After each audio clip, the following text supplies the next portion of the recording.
Hey everyone, Avapollo here, and today we're going to be looking at some more Transformers figures from Takara Tomy and Hasbro, and we're going to be looking at Soundwave and Laserbeak and Ravage, part of the Transformers Siege War For Cybertron trilogy line.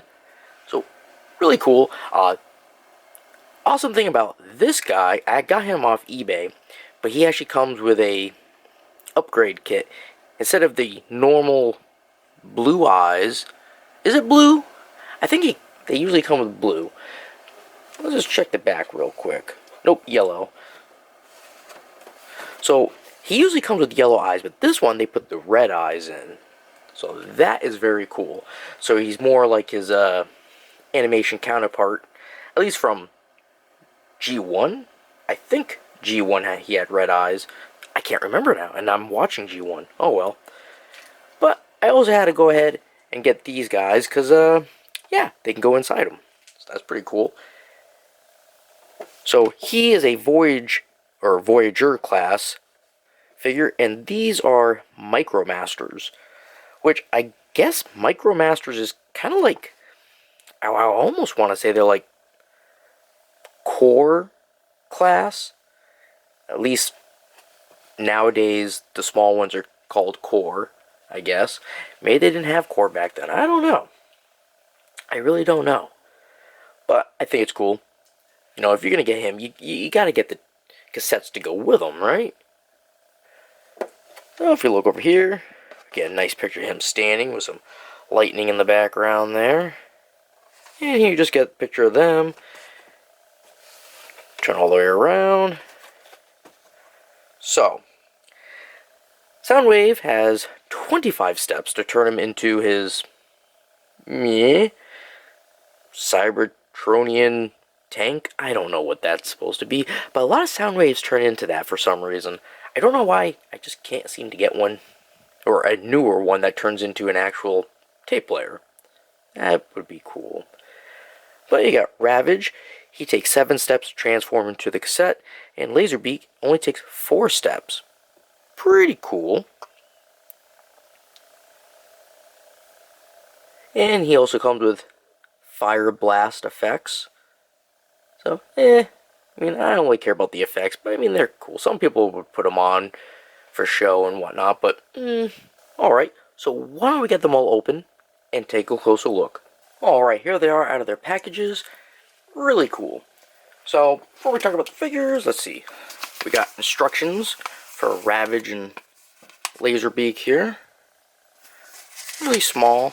And they went with the very dark grays and purple for the instructions here. Not bad though.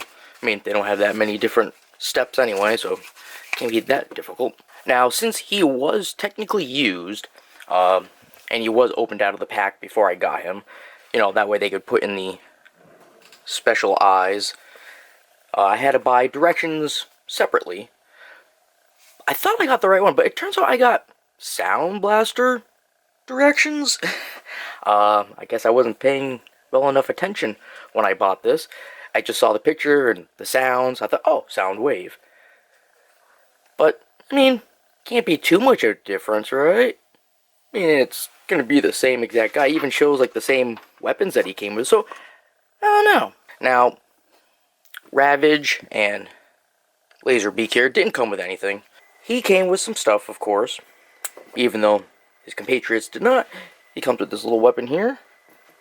And this one we've already seen. That's the one that goes on his shoulder. Well, I guess you could put either one on his shoulder, technically. And then, of course, he comes with this little doodad, which you can unfold. And you can actually combine all of them together. So you take the one that goes on his shoulder. That pops on the back. And then this one. Pop this piece out. All the way. Hook it in. And there. He's got a nice weapon. Staff. I don't know. Bazooka. Something. It's really big. It's actually a bit taller than him. But of course, I like to leave this right where it should go. Because Soundwave always has that on. But now we can talk about the figures. So first, we'll go over Ravage here. So, gray and black. Well, silver and black. Really cool. You see he has his little weapons on the hind legs here. And he can move his head up and down. That's it. Very basic. It's not like the movie version of him, where he had all the different joints and everything. So he can move his legs forward and back to there.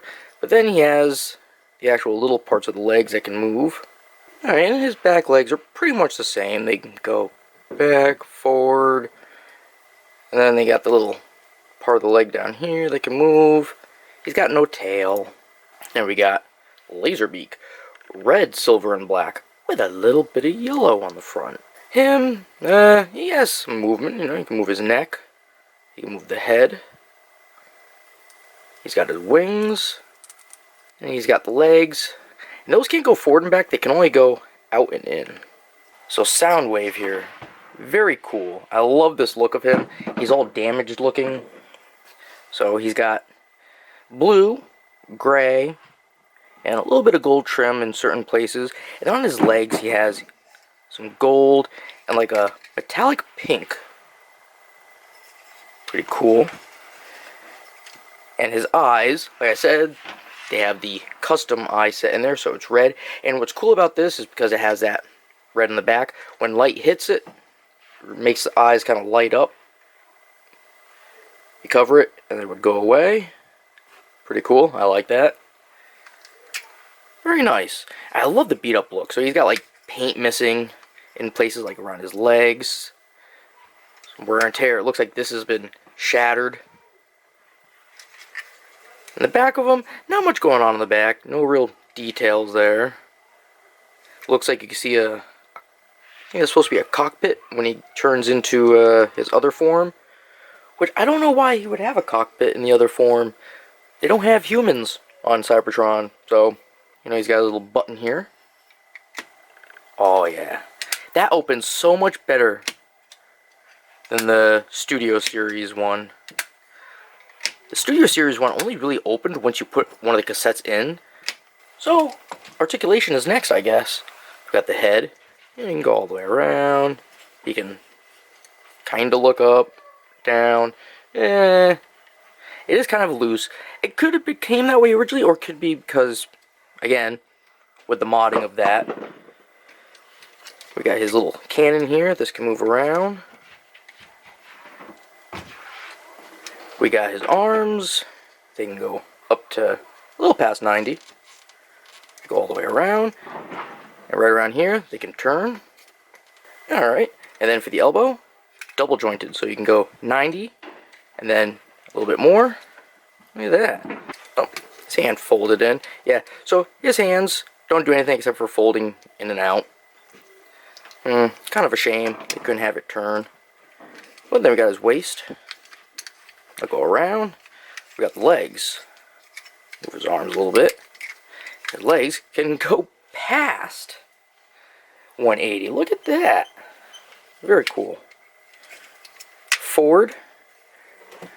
They can go to 90. You just gotta flip up the little flap here on the front.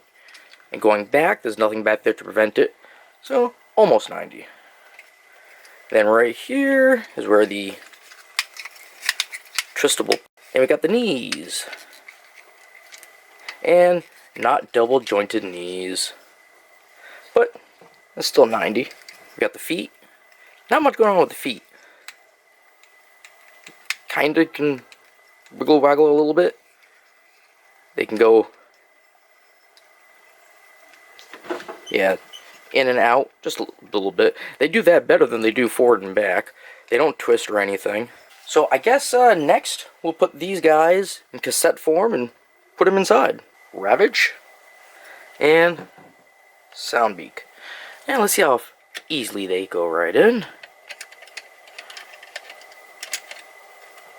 There we go. Nice snug fit. Looks pretty good. And we'll do the other one too, just because. Nice.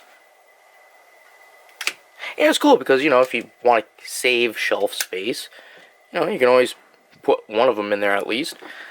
So, you know, keep it out of the way. Now, I just wish his arms were a little bit more, like he could almost reach the button to open it. Actually, he can if you kind of, yeah, he can reach, but not that great. Kind of wish he could. A little bit easier. There we go, he got it open. Oh well. Alright, let's transform Soundwave here. And, yeah. Alright, here he is in his alt form. Pretty cool, pretty cool. I don't know. For some reason, I think this is like a Cybertronian tank. That's what I call it. It has like some guns on the bottom here. He's got his two, well, the ones you can put on his shoulders up here on the sides. And he's got that other one of his right here. Pretty cool, pretty cool. It has nothing that can really move on it. Oh, he's also got like two other weapons here on the back. And you can see the cassette there. And you could still put one of them inside if you wanted to. Now, I don't really care for this vehicle very much, but some people do, I guess. It is pretty nifty, and it's sturdy. The only parts that really move, well, that wiggle, because they're a little bit loose, is these things. I don't know if it's like that. My son, I bought him one of these. Not this one, but I can't remember which one I bought him. Legacy. I bought him one from the Legacy line, and I think his was also kind of loose here. So it could just be the figure itself, not just the one I got. But still, pretty nice. And I was right, that was a cockpit. That clear piece. Oh, and you can still do more with these things. You can use them as like armor. So let me transform him back into a robot, and then I can show you that. On these guys, there's little pegs on the back you can unfold.